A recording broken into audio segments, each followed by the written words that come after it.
এইবাৰ আমি এটা নতুন আঁচনি দিছো বাজেটত। আঁচনিটোৰ নাম হল নিযুত মইনা। নিযুত মানে 10 লাখ। ঠিক আছে। এতিয়া আমাৰ চৰকাৰে দুখীয়া ঘৰৰ লৰা ছোৱালীবিলাকৰ নামভৰ্তি বিনা পইচাত কৰি দিয়ে আৰু কলেজত নামভৰ্তি ফ্ৰী আছে। কিন্তু নামভৰ্তিটোহে ফ্ৰী, কিতাপ কিনিব লাগিব, কলেজত অহা যোৱা কৰিব লাগিব। এই কাৰণে বহুত লৰা ছোৱালী, বিশেষকৈ ছোৱালীক এতিয়াও মাক বাপেকে কলেজত মেট্ৰিক পাছ কৰাৰ পিছতো নপঠায়। এতিয়া মেট্ৰিক চলি আছে। এইবাৰ যিসকলে মেট্ৰিক পাছ কৰি কলেজত এডমিশ্যন ল'ব, তেওঁলোকক বিনা পইচাৰ এডমিশ্যনটো হ'বই। তেওঁলোকক আমি আৰু 10,000 টকা চৰকাৰৰ পৰা দি দিম ছোৱালীবিলাকক।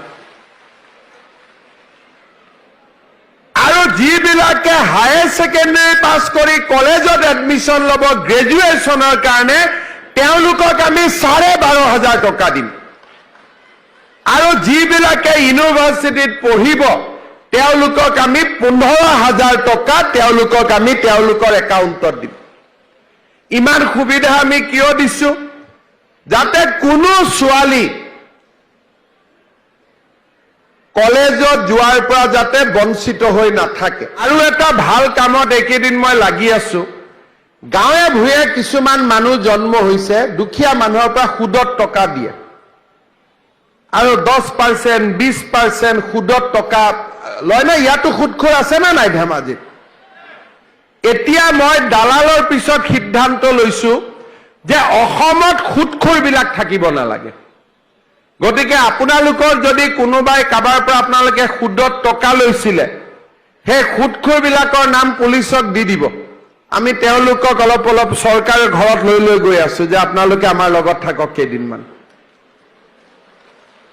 এতিয়ালৈকে 200 মানক লৈ গলো, কিন্তু আৰু বহুতত লৈ যাব লাগিব। দুখীয়া মানুহক 100 টকা ধাৰ দিয়ে, দি কয় মাহত 10 টকা দিব লাগিব, মাহত 20 টকা দিব লাগিব। এইটো কিবা চিষ্টেম হল নেকি কওকচোন?